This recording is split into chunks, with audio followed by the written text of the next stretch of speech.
వినబడుతుంది చెప్పండి.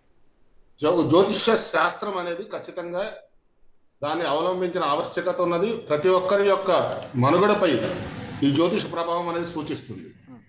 కాకపోతే జ్యోతిష్ శాస్త్రం అనేది ఖచ్చితమైనటువంటి శాస్త్రం. అది శాస్త్రంలో లోపమే. ఇప్పుడు వ్యవస్థాపక దినం తీసుకోవాలి, అలాగే ఎలక్షన్ కమిషన్ ఏదైతే డేట్ డిక్లరేషన్ చేసిందో ఆ డిక్లరేషన్ డేట్ కి ఈ వ్యక్తి యొక్క జాతకం అనుసంధానం చేసి పార్టీ ఆవిర్భావం ఎప్పుడైతే అయిందో ఆ వ్యక్తి యొక్క జాతకం పార్టీ ఆవిర్భావానికి ఎలక్షన్ డేట్ కి నామినేషన్ ప్రకారంగా ముహూర్త నిర్ణయం అనేది కూడా ఇవన్నీ కూడా సూచనలో చేసుకోవాలండి. ఖచ్చితమైన డేటా తీసుకుని వాళ్ళ యొక్క పాత ఏవైతే ఉన్నాయో ప్రీవియస్ పాస్ట్ ప్రజెంట్ కరెక్ట్ చేసుకుని ఫ్యూచర్ గురించి మనం మాట్లాడాలి. అది జ్యోతిష్ శాస్త్రం యొక్క జ్యోతిష్కుడు యొక్క లక్షణం.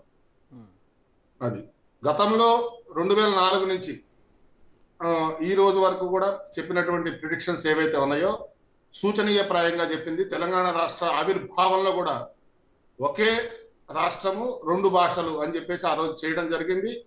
తక్షణమే ఆ రోజు సాయంత్రమే డిక్లేర్ చేశారు కాంగ్రెస్ ప్రభుత్వం ఆ టైంలో. కాబట్టి రాష్ట్ర ముఖ్యమంత్రి గారికి మరణ సంభవం సూచన అని చెప్పి సూచించడం జరిగింది. అది జరిగింది. కాబట్టి రోసయ్య గారు ముఖ్యమంత్రిగా ఉన్నప్పుడు కూడా తక్కువ కాలంగా ముఖ్యమంత్రిగా ఉంటారు అని చెప్పేసి చెప్పడం జరిగింది. ఇది కూడా వాస్తవమే. కాబట్టి జ్యోతిష్ శాస్త్రం అనేది ఖచ్చితమైన శాస్త్రం అండి. ఈ రోజున కూడా తెలుగుదేశం పార్టీ ఈ రోజున ఏదైతే అనూహ్యమైనటువంటి ఇది సంభవించిందో, ఒకటి ఏంటంటే ఆ పార్టీ ఆవిర్భవించినటువంటి లగ్నం ఏదైతే ఉందో అది కర్కాటక లగ్నం, మకర రాశి అయింది. 12/5/2024 వరకు కూడా ఆ దశ యోగించదు అని చెప్పేసి గతంలో ఎలక్షన్ ముందు చెప్పడం జరిగింది. అయితే ప్రస్తుతం ఉన్నటువంటి గురు మహర్దశ కుజభుక్తిలో ఉండటం వల్ల 12/5/2024 తర్వాత కుజ అంతరంలో చంద్ర శుక్రుల గ్రహ ప్రవృత్తం వల్ల ఖచ్చితంగా ఈ పార్టీకి లాభం చేకూరుతుందని చెప్పేసి ప్రముఖ ఛానల్స్ లో చెప్పడం కూడా జరిగింది. ఇక్కడ ఈ యొక్క శాస్త్రంలోకి వచ్చేసరికి ఏమవుతుందంటే శాస్త్రం యొక్క పరిశీలన, అందుకనే ఇతరులతో కలిసి ప్రజాపాలన కొనసాగిస్తుందని చెప్పేసి చెప్పడం జరిగింది. కాబట్టి చంద్రబాబు నాయుడు గారు అరెస్టు తర్వాత ఈ పరిణామాలన్నీ కూడా చూడండి. మీరు ఖచ్చితంగా జ్యోతిష్ శాస్త్రం ఎలా పనిచేస్తుందనే విషయాన్ని కూడా మీకు చెప్తూ ఉన్నాను. పవన్ కళ్యాణ్ గారు బీజేపీతో చేసినటువంటి సంయోగం కానివ్వండి, పురంధేశ్వరి గారు బీజేపీ అధ్యక్షురాలు కావడం కానివ్వండి, ఇవన్నీ కూడా కలిసి చంద్ర శుక్రుల గ్రహ ఫలితం వల్ల ఖచ్చితంగా ఈ పార్టీకి లాభం చేకూరుతుందని చెప్పడం జరిగింది. ఇతరులతో కలిసి కూడా ప్రజాపాలన కొనసాగిస్తుందని చెప్పడం జరిగింది. 18/4/2025 నుంచి కూడా ఈ రాహు అంతరం వల్ల కొన్ని అంతర్గత విభేదాలు ఈ కూటమి పార్టీల మధ్య అనేవి ఏర్పడతాయి. కాబట్టి ఇప్పుడు మీరు అడుగుతున్నటువంటి విషయానికి ఏదైతే వచ్చిందో 2029 వచ్చే ఎన్నికల లోపు కూడా దేశ రాష్ట్ర రాజకీయాల్లో కూడా పెను మార్పులు సంభవించేటట్టుగా మనకి మార్పులు గోచరిస్తూ ఉన్నాయి. అంటే ఎలాంటివి సార్? ఎలాంటివి అంటే ఇప్పుడు ఈ ఎలక్షన్ మనం తీసుకున్నప్పుడు 13 మే 2024 ఎలక్షన్స్ జరిగాయి. ఈ రోజున 4/6/2024 ఈ ప్రజా తీర్పు అనేది మనకి బయటకు వస్తూ ఉన్నది. ఇక్కడ ఖచ్చితంగా మనం చంద్రబాబు నాయుడు గారి జాతకాన్ని కనుక మనం ఆ సమయాన్ని మనం పరిశీలన చేసుకుంటే ఖచ్చితంగా 13వ తారీఖేనండి. చూడండి జ్యోతిషం ఎంత ఖచ్చితం అనేది నేను ఇప్పుడు చెప్తున్నాను మీకు. శాస్త్రం ఎంత ఖచ్చితం అనేది. వారికి చంద్రబాబు నాయుడు గారికి బుధ మహర్దశలో కేతు అంతర్దశ జరుగుతూ ఉన్నది. 13/5/2024 ఎన్నికల రోజే ఆ చంద్రగ్రహ ప్రభావం వల్ల విజయ అవకాశాలని ఉన్నాయని సూచించడం జరిగింది. 4/6/2024 కూడా ఈ బుధగ్రహ ఫలితం ఏదైతే ఉందో ఆ యొక్క గొప్ప విజయాన్ని సాధిస్తారని చెప్పడం జరిగింది. ఖచ్చితంగా సాధించారు. కాబట్టి ఈ త్రిముఖ పార్టీల కలయికచే పార్టీకి బలం చేకూరే అవకాశం ఉందని సూచించడం జరిగింది. వైసీపీ ఇంత ఘోర వైఫల్యానికి సంబంధించి వాళ్ళ రాసులు ఏ విధంగా ఉన్నాయి అంటే వాళ్ళు కూడా ఎక్స్పెక్ట్ చేయలేదు ఈ స్థాయి ఓటమి. ఎవరిది? వైఎస్ఆర్సీపీ. ఎస్, ఖచ్చితంగా దాని గురించి కూడా నేను చెప్తానండి. వైఎస్ఆర్సీపీ వ్యవస్థాపక దినాన్ని చూసుకుంటే 2011 మార్చి 12వ తారీఖున ఇది ప్రారంభించడం జరిగింది.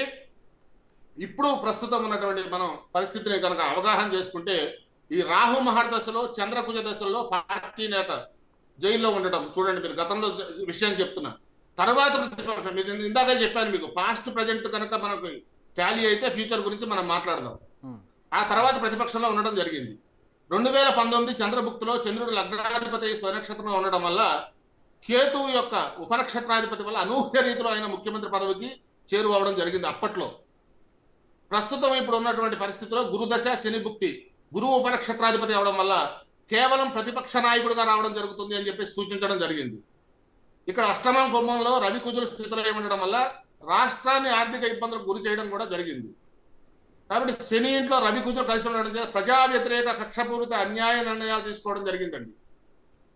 శని ప్రస్తుతం మకర రాశిలో ఉండటం వల్ల ఈ దశమాధిపతి ఎవరైతే ఉన్నారో ఆయన కుజులతో కలవడం వల్ల ప్రజాదరణ కోల్పోవడం అనేది జగన్మోహన్ రెడ్డి గారికి జరిగింది ఇక్కడ. ఎందుకంటే పార్టీ ప్రారంభించిన విషయాన్ని నేను చెప్పడం జరుగుతోంది. అందుకనే అక్రమ మార్గాల్లో ప్రయత్నించినప్పటికీ కూడా ఫలితం అనేది దక్కకుండా పోయింది. ఇక్కడ ముఖ్యంగా జగన్మోహన్ రెడ్డి గారికి ఈ సంవత్సరంలో మనం చూసుకుంటే 7/5/2024 నుంచి 18/10/2024 వరకు కూడా ప్రతిపక్ష నాయకుని హోదా లభించడం అనేది సూచిస్తూ ఉంది. శని కుమ్మంలో గోచరించడం వల్ల ప్రతిపక్ష హోదా కూడా లేదు సార్, ఇప్పుడు ఉండే పరిస్థితి కనపడలేదు. ప్రతిపక్ష హోదాలో ఉండడం సూచిస్తోందన్న. కాబట్టి అటువంటిది కూడా కోల్పోయాడంటే పార్టీ ఆవిర్భావ దినాన్ని దృష్టిలో పెట్టుకుని ఏదైతే ఉందో ప్రమాణ స్వీకార ముహూర్తంలో కూడా కొన్ని దోషాలు ఉన్నాయి. అందుకనే మేము ఏమవుతుందంటే ఎనలైజేషన్ ఏదైతే జర్నలిజంలో మీ యొక్క మీడియా పాత్ర ఎలా అయితే దాని ప్రాతిపదికని బేస్ తీసుకుని మూవ్ అవుతూ ఉంటుందో అలాంటి యొక్క నిర్ణయాల్లో గతం ఏదైతే ఉందో ఆ time correction is more important in astrology. Astrology అనేది ఒక ఖచ్చితమైన శాస్త్రం అండి. ఇది వేదంలోని అంగం, వేదాంగమైనటువంటి జ్యోతిష శాస్త్రం. కాబట్టి చాలా మంది ఏం చేస్తున్నారు అపహాస్యం పాలు కాకుండా ఒక ప్రశ్న, అంటే మీతో మాట్లాడే ముందే వేణుస్వామి ఒక ఆయనకు వీడియో వచ్చింది, మీరు కూడా విని ఉండొచ్చు, క్షమాపణ చెప్పారు ఆయన. ఇట్లా